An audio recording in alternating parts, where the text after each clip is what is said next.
একের পর এক রহস্যজনক খুন, কিন্তু কেন কি কারণে এক ইউনিটেই এত খুন হচ্ছে সেটা কেউ বলতে পারছে না। এদিকে পুলিশ চারিদিকে এত তদন্ত করেও ক্রিমিনালের কোনো হদিসই তারা খুঁজে পাচ্ছে না। কে বা কি কারণে একের পর এক খুন করেই যাচ্ছে। আর এই বিষয়টি তদন্ত করতে মাঠে নামে ডিবি পুলিশ মিস্টার হেমায়েত, এবং কেসটি তদন্ত করতে গিয়ে সে দেখে যে বা যিনি এই একের পর এক খুন করে যাচ্ছে সে একজন মেয়ে মানুষ। আর এটা বুঝতে মিস্টার হেমায়েত তখন আরও নড়েচড়ে বসে যে চলচ্চিত্রের পরিচালক থেকে শুরু করে ম্যানেজার, ফটোগ্রাফ সহ তিনজনকে একই মেয়ে মানুষ কিভাবে এবং কী উদ্দেশ্যে খুন করতে পারে। কিন্তু এতদিন হয়ে যাওয়ার পরও এখনও সেই ক্রিমিনালকে তারা খুঁজে না পাওয়ায় তখন উপর থেকে মিস্টার হেমায়েতের উপর আরও কড়া হুঁশিয়ারি আসতে থাকে যে 1 মাসের মধ্যে এই ক্রিমিনালকে তার ফোর্স ধরতে সক্ষম না হলে অমনি তাকে এখান থেকে অন্য জেলায় ট্রান্সফার করা হবে। তো একদিকে তো মিস্টার হেমায়েতের চাকরির প্রেশার, অন্যদিকে আবার তার মানসিক অসুস্থ ওয়াইফ রয়েছে। তো সব দিক থেকে মিস্টার হেমায়েত তখন খুব চাপের মধ্যে পড়ে যায় এবং কি করবে তা সে ভেবে পায় না। আর তারপর থেকে মিস্টার হেমায়েত ও তার টিম উঠে পড়ে লাগে যে এই কেসের সমাধান করতে। আর তারপরেই দেখে প্রত্যেকটি ডেড বডিতে লিপস্টিকের দাগ রয়েছে এবং সেটা একই ব্র্যান্ডের, এমনকি রেখে যাওয়া পায়ের ছাপের সাইজ ঠিক একই ব্যক্তির। আর এদিকে তার টিম তখন নিশ্চিত হয় যে এটি হয়তো কোনো মেয়ে মানুষের কাজ, এমনকি লিপস্টিকটি খুবই এক্সপেন্সিভ ব্র্যান্ডের, যা একজন ধনী মেয়ে ছাড়া এটা ব্যবহার করা অসম্ভব। কিন্তু এই ধনী মেয়েটি কে হতে পারে তা নিয়ে ভাবতে থাকলে আর তখনই তার টিমের একজন বলে ওঠে যে এটি হয়তো চলচ্চিত্র 1 নম্বর সুপারস্টার নায়িকা মাধুরীর হতে পারে, কারণ তিনিও সেই চলচ্চিত্রের জগতেরই একজন ধনীর দুলালি, যার পক্ষেই সম্ভব এই এক্সপেন্সিভ লিপস্টিক ক্রয় করা। মিস্টার হেমায়েত তখন মাধুরীর সম্পর্কে জানতে, তার জুতোর সাইজ এবং লিপস্টিকের ব্র্যান্ড জানতে একটি অ্যাপসের মাধ্যমে সার্চ করে জানতে পারে যে তাদের উল্লেখিত নমুনার সাথে সেই সাইজ হুবহু মিলে যাচ্ছে। এমনকি ও চলচ্চিত্রের মেয়ে হওয়ায় পুলিশের এবার ওর উপরেই কিছুটা সন্দেহ পড়ে, যার কারণে মিস্টার হেমায়েত এবার মাধুরীকে খোঁজ লাগাতে বলে এবং জানতে পারে যে মাধুরীর একজন খালা ও অ্যাসিস্ট্যান্ট আতুর ছাড়া বাসায় আর কেউ থাকে না। এবং তারপরে একদিন মাধুরীর শুটিং শেষে ও বাড়ি ফেরার পথে পুলিশ ওর গাড়ি পিছু নেয় এবং পথিমধ্যে তারা ওদের গাড়ি আটকায় এবং অ্যাসিস্ট্যান্ট সহ মাধুরীকে ধরে থানায় নিয়ে আসা হয়। আর নিয়ে আসার পরে একের পর এক ওকে প্রশ্ন করতে থাকে যে চলচ্চিত্রে খুন হওয়া এই 3 জনকেও চেনে কিনা। কিন্তু মাধুরীর সব প্রশ্নের ওর একই উত্তর, ও মিডিয়া জগতে এসেছে কিছুদিন ধরে, যার কারণে এদের একজনের সাথে ওর কোনো উঠা বসা নেই। তখন ওর জুতোর সাইজ জিজ্ঞাসা করার পর ঠোঁটের লিপস্টিক কথা পুলিশ জানতে চাইলে মাধুরী বলে যে ওর ঠোঁটে কিছু অ্যালার্জিজনিত সমস্যা থাকায় ও এই ব্র্যান্ডের লিপস্টিক ব্যবহার করছে। আর এ কথা শুনেই পুলিশ তখন ওকে ছেড়ে দেয়। আর ছেড়ে দেওয়ার সাথে সাথে মাধুরীর অ্যাসিস্ট্যান্ট বারবারই তার ম্যাডামকে এমনভাবে সার্চ করতে থাকে যে পুলিশ তার গায়ে কোনো টর্চার করেছে কিনা, কিন্তু মাধুরী জানায় যে না। এরপর মাধুরী ও তার অ্যাসিস্ট্যান্ট নিয়ে চলে গেলে মিস্টার হেমায়েতের এবার মাধুরীর অ্যাসিস্ট্যান্টের উপর সন্দেহ জাগে যে কেন ও তার ম্যাডামকে প্রয়োজনের বেশি এত কেয়ার করে, যার ফলে এবার ওকে তাদের সন্দেহ হয়। পরদিন মিস্টার হেমায়েতের কাছে আবারও কল আসে এবং জানতে পারে যে চলচ্চিত্রের এবারও আরেকজনের খুন হয়েছে।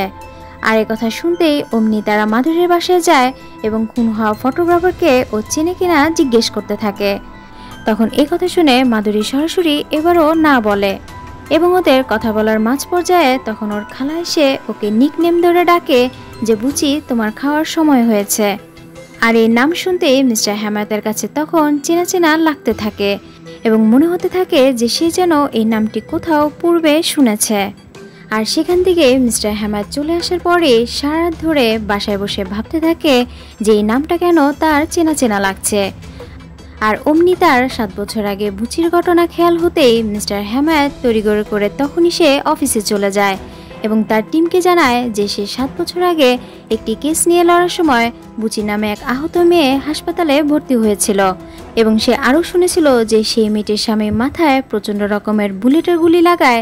নার্স সন্দেহজনক মনে করে তাদেরকে ইনফর্ম করে, কিন্তু ওই রাতেই অনেক ঝড় বৃষ্টি হওয়ায় এলাকাটি পুরো ডুবে যায়, যার ফলে পুলিশ কয়েকদিন সেখানে পৌঁছাতে পারে না।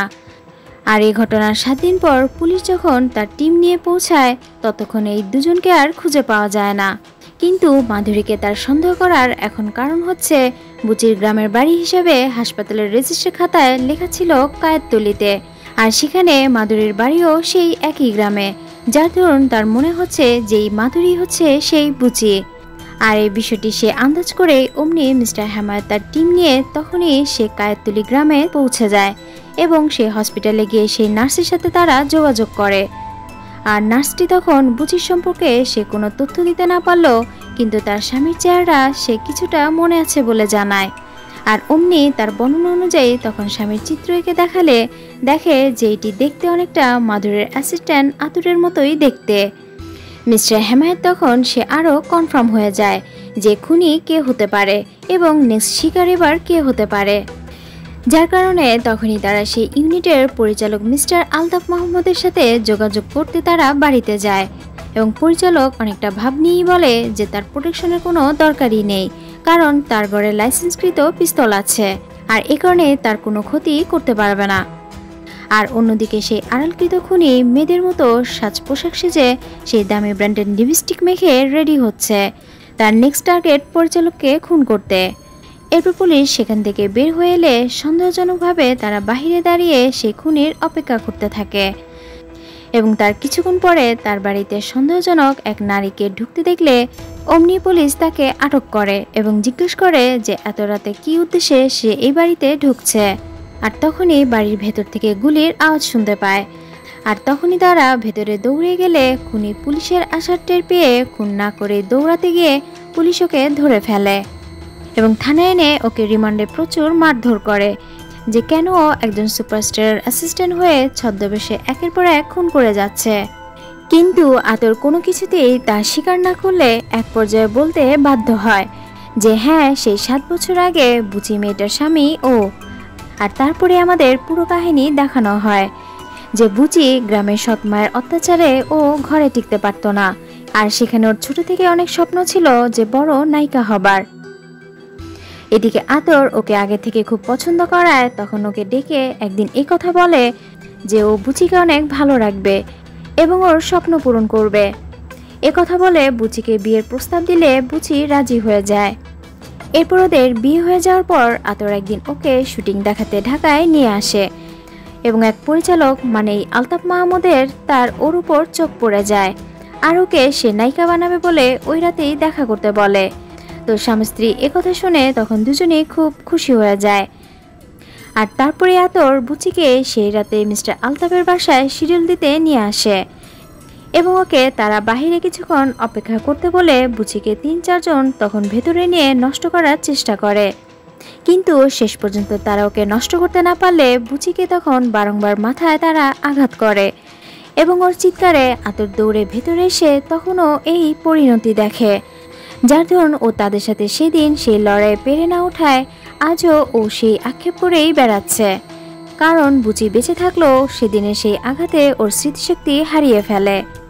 আর এদিকে পুলিশ এই 3 জনকে যে ওই খুন করেছে তার কোনো প্রমাণ না মেলায় তারা আতরকে আপাতত বন্দি করে রাখে। অন্যদিকে মাধুরী শুটিংয়ের উদ্দেশ্যে কয়েকদিন দেশের বাইরে থাকায় আতরকে জেলে রেখেছে শুনে অমনিও দেশে চলে আসে এবং থানায় গিয়ে পুলিশকে শাসাতে থাকে যে তারা যেন ওর অ্যাসিস্ট্যান্টকে ছেড়ে দেয়, নয়তো ও এর শেষ পরিণতি দেখেই ছাড়বে। আর এদিকে এতদিন পর পুলিশ আসামি ধরায় তখন বড় অফিসার খুশি হওয়ায় সে মিস্টার হেমায়েতকে ফোন করে তার প্রমোশনের ব্যবস্থা করবে বলে জানায়। আর তার কিছুদিন পর বড় অফিসার মিস্টার হেমায়েতকে আবারও ফোন করে জানায় যে আসামি সে নয় যারা তাকে আটকে রেখেছে, বরং আসামি অন্য কেউ, কারণ গতরাতে মিস্টার আলতাফকে খুন করা হয়েছে। একথা শুনে মিস্টার হেমায়েত এবার আরও আশ্চর্য হয়ে যায়, কেননা তারা তো জেনে বুঝে খুনিকে আটকে রেখেছে, তাহলে প্রকৃত খুনিকে। আর তারপরে তারা ঘটনাস্থলে গিয়ে দেখে যে সিসি ক্যামেরাও সেটি বন্ধ করে রাখা হয়েছে। এখন তবে পুলিশ কি করবে? আর তার কোনো প্রমাণ না মেলায় আতরকে তারা একরকম ছেড়ে দিতে বাধ্য হয় এবং মাধুরী ও আতর দুজন সসম্মানে ওখান থেকে চলে আসে। পুলিশ দেখে ওদের উপর এখনও সেই কেস জারি রাখতে বলে।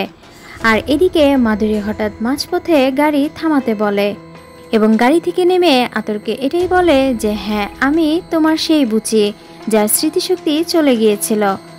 আর তুমি হয়তো ভাবছো যে আসলে আমার স্মৃতিশক্তি কিছুই নেই। আসলে আমার স্মৃতিশক্তি কোনোটাই যায় নেই, বরং আমি এতদিন অভিনয় করে আসছিলাম যাতে কেউ আমাকে না চেনে। একথা শুনে আতর বুচিকে জড়িয়ে ধরলে মাধুরী তখন মনে মনে একথাই বলতে থাকে যে তুমি আমার জন্য তিনজনকে মেরে যদি প্রতিশোধ নিতে পারো, তবে আমি কেন তোমার জন্য বাকি দুজনকে মেরে শোধ নিতে পারবো না। আর এখানেই পুরো ছবিটি শেষ হয়।